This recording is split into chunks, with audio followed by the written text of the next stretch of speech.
My dear students, I am going to tell you the last part of the remaining story of chapter 3, The Fifth Golden Ticket.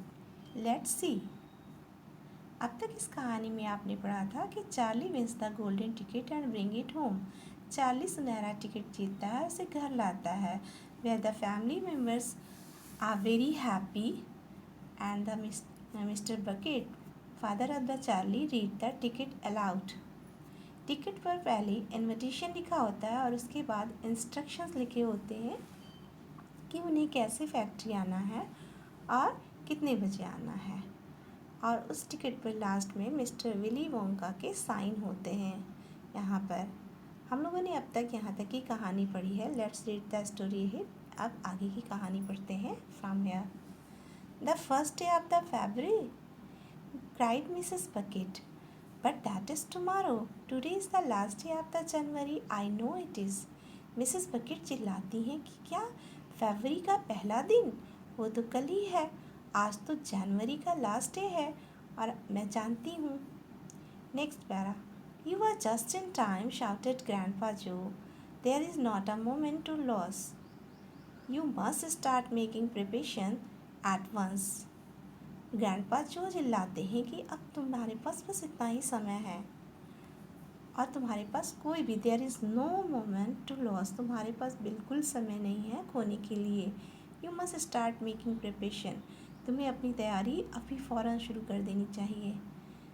Wash your face, अपने चेहरे को धो। काम your hair, अपने बालों को कंघा करो।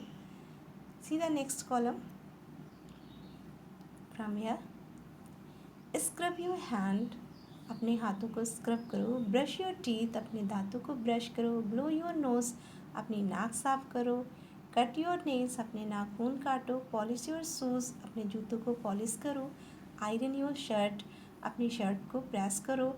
एंड फॉर हीवन शेक, और भगवान के लिए you must get of mud your pants, और अपने पैंट्स पे लगी हुई ये मड साफ़ कर दो। यू मस्ट गेट रेडी, तुम्हें अवश्य तैयार होना चाहिए। माय बॉय, मेरे बच्चे। You must get ready for the biggest day of your life, तुम्हें अपने जीवन के सबसे बड़े दिन के लिए अवश्य तैयार हो जाना चाहिए। Next para. Now don't over excited your self grandpa, Mrs bucket said. Mrs bucket कहती हैं कि ग्रैंडपा आप बहुत ज़्यादा उत्तेजित मत होइए। ओवर एक्साइटेड मीन्स बहुत ज़्यादा उत्तेजित हो जाना। And don't fluster poor Charlie, और बेचारे पुअर चार्ली को भी एक्साइट मत कीजिए। We must all try to keep very calm, हम सबको बहुत शांत रहने की आवश्यकता है, यानी हम सबको शांत रहना चाहिए। Now the first thing to decide is this, और अब जो पहली चीज़ हमें डिसाइड करनी है वो ये है कि who is going to go with Charlie to the factory, कि चार्ली के साथ फैक्ट्री कौन जा रहा है। I will, shouted Grandpa Joe, leaping out of bed once again. Grandpa जो एक बार फिर अपनी बेड से बाहर कूदते हुए चिल्लाते हैं कि I will, मैं जाऊंगा। I will take him, मैं उसे लेके जाऊंगा। I look after him, मैं उसकी देखभाल करूंगा। You leave it to me, तुम इसे मुझ पर छोड़ दो। Mrs. Bucket smiled at the old man. Then she turned to her husband. Mrs bucket उस बूढ़े व्यक्ति के ऊपर स्माइल करती हैं और अपने हस्बैंड की ओर घूम जाती हैं। एंड सेड, और कहती हैं, how about you dear, don't you think you ought to go. वो कहती हैं कि आपके बारे में क्या विचार है, आपको नहीं लगता कि आपको जाना चाहिए। Next para. Mr Bucket said gently, Mr Bucket सज्जनतापूर्वक कहते हैं, मतलब बहुत आराम से बोलते हैं कि माइंड यू, ऐसे तुम कह रही हो। I would love to go, वो कहते कि मुझे जाना बहुत अच्छा लगेगा। It will tremendously exciting, but on the other hand I believe that the person who really deserve to go most of all is grandpa Joe himself. वो कहते कि मुझे बहुत एक्साइटमेंट होगा अगर मैं जाऊंगा, मुझे बहुत अच्छा लगेगा। बट दूसरी बात ये है कि आई बिलीव द पर्सन, कहते कि मैं ये बिलीव करता हूँ कि वो व्यक्ति जो सबसे ज़्यादा इस जाने के लिए डिज़र्व करता है, जिसे जाना चाहिए, वो खुद ग्रैंडपा जो हैं। Provided of course that he feels well enough, और वो उनकी तरफ घूम कर कहते हैं कि देखो अब वो बहुत पहले से बेहतर भी लग रहे हैं, मतलब बीमार भी नहीं लग रहे हैं।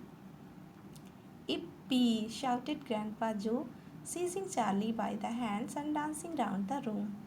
ग्रैंडपा जो खुशी से चिल्लाते हुए कहते इप्पी। इप्पी जो होता है हैप्पीनेस का साउंड है, तो वो चार्ली को हाथों से पकड़कर अपनी ओर खींचते हुए चिल्लाते हैं इप्पी, और फिर वो रूम में चारों तरफ डांस करना स्टार्ट कर देते हैं। Let's see the next page. He certainly seems well enough, Mrs. Bucket said laughing. Mrs bucket हंसते हुए कहती हैं कि हाँ, वो निश्चित रूप से अब बहुत अच्छे दिखाई दे रहे हैं। Yes, perhaps Grandpa Joe should be the one to go with him. हाँ, शायद ग्रैंडपा जो ही हैं जो उसके साथ जाना चाहिए जिनको। I certainly can't go myself. मैं खुद बिल्कुल नहीं जा सकती। And leave the other 3 old people all alone in bed for a whole day. इन तीनों बूढ़े व्यक्तियों को पूरा दिन घर में अकेले छोड़कर, बिस्तर पर अकेले छोड़कर मैं नहीं जा सकती। Next para. At that point, उसी समय, एट दैट पॉइंट मीन्स उसी समय, there came a loud knock on the front door. Front door पर क्या होता है, बहुत ज़ोर से नॉक होने लगती है, खटखटाने लगते हैं लोग। Mister Bucket went to open it. Mister Bucket उसे खोलने के लिए जाते हैं। एंड द नेक्स्ट मोमेंट, और अगले ही क्षण यानी उसी समय, swarms of the newspapermen and the photographer were pouring into the house. क्या होता है स्वाम ऑफ न्यूज़पेपरमैन? स्वाम्स यहाँ पर न्यूज़पेपरमैन्स या जर्नलिस्ट के झुंड को कहा गया है। वैसे स्वाम्स का मीनिंग होता है कलेक्टिव नाउन, और जो डिस्क्राइब करता है ग्रुप ऑफ इंसेक्ट, यानी कीड़ों का जो झुंड होता है उसे स्वाम्स कहते हैं। पर यहाँ पर जर्नलिस्ट को स्वाम्स कहा गया है क्योंकि वो बहुत सारे थे। बहुत सारे न्यूज़पेपरमैन और फोटोग्राफर्स उनके घर में आ जाते हैं। They had tracked down the finder of the 5th golden ticket. वो 5th गोल्डन टिकट का जो फाउंडर है, जो विनर है, उसको ट्रैक करना चाहते हैं, उसकी स्टोरी को ट्रैक करना चाहते हैं। And now they all wanted to get the full story of the front page of the morning papers. और अब वो अपने मॉर्निंग के पेपर की फ्रंट पेज के लिए उस गोल्डन टिकट विनर की फुल स्टोरी कवर करना चाहते हैं, फुल स्टोरी लेना चाहते थे। It must have been nearly midnight before mister Bucket was able to get rid of them. कह रहे हैं कि लगभग आधी रात हो चुकी थी जब मिस्टर बकेट ने बहुत मुश्किल से गेट रिड मीन्स होता है छुटकारा पाना, बहुत मुश्किल से उन लोगों से छुटकारा पाया। तब तक आधी रात हो गई थी और किसी तरह से उन्होंने उन्हें वापस भेजा, so that Charlie could go to bed, ताकि चार्ली जो है अब अपनी बेड पर जा सके और सो सके, क्योंकि उसे सुबह के लिए भी रेडी होना था। Okay student, I hope you enjoy the story. I promise to meet you in the next video. Till then, bye.